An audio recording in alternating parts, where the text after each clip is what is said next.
ग्यारस माता की कहानी।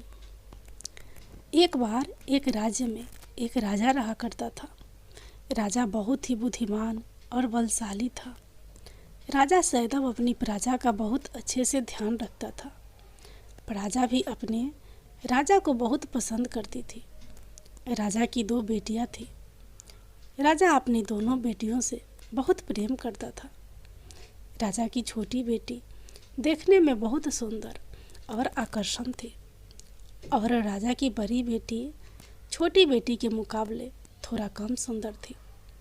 राजा की छोटी बेटी 11 माता की पूजा करती थी और सभी लोग राजा की छोटी बेटी से बहुत प्रेम करते थे और बहुत प्रशंसा किया करते थे। राजा भी अपनी छोटी बेटी को बड़ी बेटी से अधिक प्रेम करता था, जिस कारण राजा की बड़ी बेटी को अपनी छोटी बहन से बहुत नफरत होने लगी थी।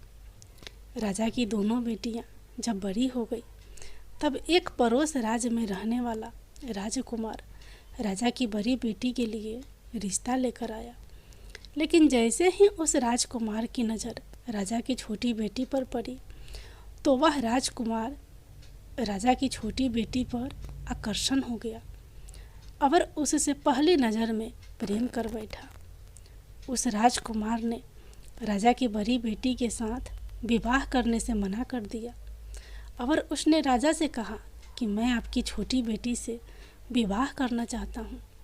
जिसके बाद राजा की बड़ी बेटी यह देखकर अपनी छोटी बहन से बहुत क्रोधित हो गई और राजा की बड़ी बेटी ने अपनी छोटी बहन को अपना सबसे बड़ा दुश्मन मान लिया।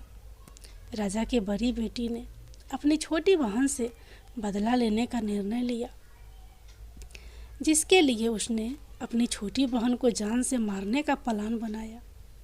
राजा की बड़ी बेटी ने अपनी छोटी बहन को मारने के लिए सबसे पहले एक लड्डू में जहर मिलाकर अपनी छोटी बहन को दे दिया और उसको लड्डू खाने के लिए कहा। लेकिन लड्डू खाने के बाद भी छोटी बहन को कुछ नहीं हुआ। बड़ी बहन यह देखकर बहुत आश्चर्यचकित हो गई, लेकिन बड़ी बहन ने हार नहीं मानी और उसने जब रात में छोटी बहन अपने कमरे में सो रही थी तब एक मटके में सांप रखकर उसके कमरे में छोड़ दिया। लेकिन सांप भी छोटी बहन का कुछ नहीं कर पाया। जिसके बाद बड़ी बहन ने अपनी छोटी बहन से कहा कि चलो हम लोग कुएं से पानी भर कर लाते हैं। जिसके लिए वह अपनी छोटी बहन को पानी भरने के बहाने कुएं के पास ले गई और उसने अपनी छोटी बहन को कुएं में धक्का दे दिया। लेकिन छोटी बहन को तब भी कुछ नहीं हुआ, क्योंकि हर बार 11 माता उसकी रक्षा कर रही थी और उधर बड़ी बहन अपने सारे प्रयासों के बाद असफल हो रही थी, जिससे वह बहुत क्रोधित होती जा रही थी। फिर उसने अपनी छोटी बहन के पास जाकर उससे खुद ही पूछा कि मेरी छोटी बहन, तुमको पता है भगवान ने सबकी मृत्यु एक निश्चित समय पर लिखी हुई है और कैसे तुम्हारी मृत्यु होगी, क्या यह तुम जानती हो? तब छोटी बहन ने अपनी बड़ी बहन को बताया कि हाँ, मैं तो जानती हूँ मेरी मृत्यु कैसी होगी। छोटी बहन से यह सुनकर बड़ी बहन मन ही मन बहुत प्रसन्न होने लगी और उसने अपनी छोटी बहन से कहा कि तो मुझे अपनी मृत्यु का राज बताओ। छोटी बहन ने अपनी बड़ी बहन से कहा कि मेरी मृत्यु तो एक तोते में है। जो तोते के गले में एक हार है, उससे मेरी मृत्यु होगी। जब तक कोई भी व्यक्ति तोते को मारकर वह हार अपने गले में पहनेगा तो मैं मूर्छित हो जाऊंगी और जैसे ही उस हार को अपने गले से उतारेगा तो मैं वापस से जीवित हो जाऊंगी। अपनी छोटी बहन की मृत्यु का राज जानकर बड़ी बहन बहुत खुश हो गई और उसने अपनी छोटी बहन को मारने के लिए उसके पालतू तोते को ढूंढना शुरू कर दिया। और छोटी बहन को इस बात का आभास हो गया था कि कोई उसकी जान लेना चाहता है, जिसके लिए वह अपने पिताजी के पास गई और उसने अपने पिताजी से कहा कि पिताजी, मेरी मृत्यु के बाद आप मुझे जलाइएगा मत, बल्कि आप मुझे अपनी पुरानी वाली हवेली में एक पलंग में लिटाकर छोड़ दीजिएगा। अपनी छोटी लड़की की यह बात सुनकर राजा बहुत आश्चर्यचकित हो गए। राजा ने अपनी छोटी बेटी से पूछा, बेटी, तुम ये क्या कह रही हो? तब राजा की छोटी बेटी ने बताया, पिताजी, समय किसी के लिए नहीं रुका है, कब क्या हो जाए किसी को कुछ पता नहीं है। और फिर राजा ने अपनी छोटी बेटी से कहा कि तुम ऐसी बातें क्यों कर रही हो? 2-3 दिन में तो तुम्हारा विवाह है। लेकिन छोटी बेटी ने अपने पिताजी को ऐसा करने पर मजबूर कर दिया और उनसे वचन ले लिया। राजा ने भी अपनी छोटी बेटी की बात स्वीकार कर ली। और 2-3 दिनों के बाद जब शादी का समय आया, तब राजकुमार बारात लेकर राजा के घर आया और राजकुमार और राजा की छोटी बेटी का विवाह शुरू हो गया। जैसे ही राजा की छोटी बेटी राजकुमार के साथ फेरे लेना शुरू करती है, तो उसकी बड़ी बहन अपनी छोटी बहन के कमरे में जाकर उसके तोते को पकड़ लेती है और उसको जान से मार देती है। तोते की गले में जो हार था उसको अपने गले में धारण कर लेती है। जैसे ही बड़ी बहन उस हार को अपने गले में धारण करती है, तो उधर छोटी बहन 3.5 ही फेरे ले पाती है और वहीं पर बेहोश होकर गिर जाती है। जिसके बाद राजा ने बड़े बड़े दर्द हाकिमों को बुलवाया और अपनी छोटी बेटी का इलाज करने के लिए कहा। राजा की बात सुनकर वैद्य ने छोटी बेटी को जब चेक किया, तो राजा को बताया कि आपकी छोटी बेटी ना तो जीवित है और ना ही मरी हुई है। यह मैं ऐसा पहली बार देख रहा हूँ। राजा ने वैद्य और हाकिम को यह बात बाहर बताने से मना कर दिया और उनको कहा कि अगर तुमने यह बात किसी को बाहर बताई तो हम तुम्हें फांसी दे देंगे। राजा ने अपनी छोटी बेटी को पुराने महल में जाकर एक पलंग में लेटा दिया और वहाँ पर कुछ सैनिक को तैनात कर दिया। वापस अपने महल पर आ गया। राजा की बड़ी बेटी अपने पिताजी के पास आई और कहने लगी कि पिताजी, अगर यह शादी संपन्न नहीं हुई तो आपकी इज्जत का क्या होगा? आप कहे तो मैं आपकी इज्जत बचाने के लिए राजकुमार से शादी करने के लिए तैयार हूँ। जिसके बाद राजा ने अपने बड़ी बेटी की बात मान ली और राजा ने बड़ी बेटी को छोटी बेटी के कपड़े पहनाकर मंडप पर भेज दिया। लेकिन राजकुमार यह जान गया कि यह राजा की छोटी बेटी नहीं है, बल्कि यह राजा की बड़ी बेटी है। लेकिन जब राजकुमार ने शादी करने से मना किया, तो सभी लोगों ने राजा को विवश करके राजा की बड़ी बेटी से बचे हुए फेरों का संपन्न करा दिया और विवाह करवा दिया। जिसके बाद राजकुमार राजा की बड़ी बेटी को अपने महल में ले गया। राजकुमार राजा की बड़ी बेटी से ना तो बात करता था, ना ही उसको पसंद करता था और ना ही उसके आसपास भटकता था। और राजकुमार ने यह फैसला लिया था कि वह अपनी प्रेमिका को ढूंढ कर रहेगा और यह जान कर रहेगा कि उसके साथ आखिर हुआ क्या था।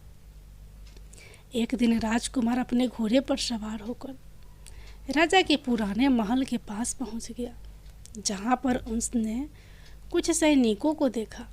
महल के पास पहुंचकर राजकुमार ने जब महल को ध्यान से देखा, तो वह समझ गया कि यह तो हमारे ससुर जी का महल है। तब राजकुमार ने सैनिकों से पूछा, तुम लोग यहाँ पर क्या कर रहे हो? और इस महल के अंदर उस पलंग में कौन लेटा है? जिसके बाद सैनिकों ने बताया कि यहाँ पर राजा की छोटी बेटी लेटी है। यह सुनकर राजकुमार बहुत खुश हो गया और वह तुरंत अपनी प्रेमिका के पास पहुँच गया और उसकी सेवा करने लगा। जैसे ही रात हुई, तो राजा की छोटी बेटी उठकर खड़ी हो गई। राजकुमार यह देखकर बहुत खुश हो गया और उसने अपनी प्रेमिका से पूछा कि तुम यहाँ क्या कर रही हो? तुम मेरे साथ मेरे घर चलो। राजा की छोटी बेटी ने राजकुमार को सारी बातें बता दी कि मेरी जान एक तोते में बसी थी और मैंने यह बात सिर्फ अपनी बड़ी बहन को बताया था और मुझे पता है कि उसने ही मुझे मारने का प्रयास किया है। उसके पास एक हार है जिसको वह सुबह पहन लेती है और रात को उतार देती है। जब तक वह हार को पहनने ले रहती है तब तक मैं मूर्छित रहती हूँ और जैसे ही वह हार को उतार देती है तो मैं जीवित हो जाती हूँ। और जब तक मेरी बड़ी बहन के पास वह हार है तब तक मैं ऐसे ही जीवित और मूर्छित होती रहूँगी। अगर मेरी बड़ी बहन के पास जो हार है वह मेरे हाथ में लग जाए तो मैं हमेशा के लिए जीवित हो जाऊँगी।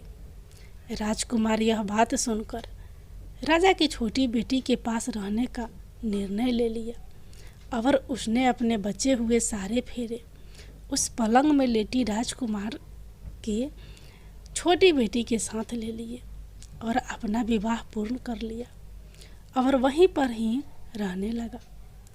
देखते ही देखते कुछ समय में राजा की छोटी बेटी और राजकुमार की पत्नी पेट से हो गई। एक दिन राजकुमार को किसी काम से बाहर जाना पड़ा।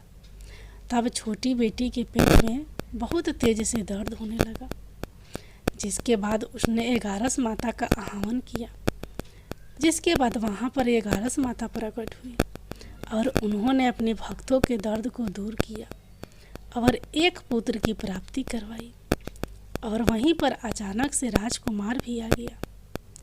राजकुमार ने 11 माता को देखा तो वह आश्चर्यचकित हो गया और उसने तुरंत माता को प्रणाम किया। और 11 माता ने राजकुमार से कहा कि जब तुम्हारा पुत्र 5 वर्ष का हो जाए तो तुम अपनी पत्नी का हार लाकर इसके गले में डाल देना। देखते ही देखते राजकुमार और राजा की छोटी बेटी का पुत्र 5 वर्ष का हो जाता है। तो राजकुमार अपने बेटे से कहता है कि बेटा, मैं कुछ काम से बाहर जा रहा हूँ, तुम अपनी माता का ध्यान रखना। और वहाँ से चला जाता है। राजा को बाहर निकलता देख बड़ी बहन के सैनिक देख लेते हैं और बड़ी बहन को जाकर सारी बातें बता देते हैं। जिसके बाद बड़ी बहन अपनी छोटी बहन के पुत्र को वहाँ से उठवा लेती है और उसको मरवा देती है। छोटी बेटी के पुत्र के 2 टुकड़े करवा देती है। पहला टुकड़ा चक्की के पास छुपा देती है और दूसरा टुकड़ा अपने पलंग के नीचे रख लेती है। अब 11 माता भिखारी का रूप लेकर आती हैं। एक भिखारी का रूप रखकर बड़ी बहन के पास चली जाती हैं। जिसके बाद वहाँ पर भिक्षा मांगने लगती हैं। बड़ी बहन अपने नौकरों से कहती है कि जाकर भिक्षा दे दो। लेकिन जैसे ही नौकर 11 माता को भिक्षा देने के लिए आते हैं तो माता उन्हें मना कर देती हैं और कहती हैं कि मैं तुम्हारी महारानी से ही भिक्षा लूँगी। जिसके बाद बड़ी बहन स्वयं ही भिक्षा देने के लिए माता के पास आती है। तब माता एक बिल्ली का रूप लेकर उसके कमरे में चली जाती हैं और वहाँ पर छोटी बेटी के पुत्र के 2 टुकड़े को आपस में जोड़ देती हैं और उसे जीवित कर देती हैं। उसे वहाँ से ले जाती हैं। राजकुमार अपने बेटे को लेकर अपनी पत्नी के पास जाता है और उसे कहता है कि तुम इसका ध्यान रखना। अगर तुम इस बच्चे को अच्छे से ध्यान रखोगी तो मैं तुमसे बात करूँगा। एक दिन राजकुमार अपने बच्चे से कहता है कि तुम मम्मी से उनके गले का हार मांग लो। जिसके बाद राजकुमार का लड़का अपनी मम्मी के पास जाता है और कहता है कि मम्मी, मुझे तुम्हारा हार चाहिए जो तुमने गले में पहन रखा है। यह सुनकर पहले तो बड़ी बहन बहुत क्रोधित होती है, पर उसको यह याद आता है कि राजकुमार ने कहा था कि अगर मैं इस बच्चे का ध्यान अच्छे से रखूंगी तो वह मुझसे बात करेंगे। जिसके कारण वह हार को उस बच्चे को दे देती है और वह तुरंत हार को ले जाकर अपने पिताजी को दे देता है। और तभी राजकुमार अपने बेटे को लेकर वहाँ से जाने लगता है। और अपनी पत्नी से कहता है कि तुम हमारे लिए खाना बना कर रखना, मैं शाम को आकर तुम्हारे साथ खाना खाऊंगा। और वह अपने बेटे को लेकर वहाँ से चला जाता है। जिसके बाद वह राजा के पास जाता है और उनको सारी बातें बता देता है। राजा अपनी बड़ी बेटी की यह करतूत सुनकर बहुत क्रोधित होते हैं और अपनी परवरिश पर ही दोष देने लगते हैं और राजकुमार को अपनी छोटी बेटी के साथ रहने के लिए आदेश दे देते हैं। 11 माता की जय।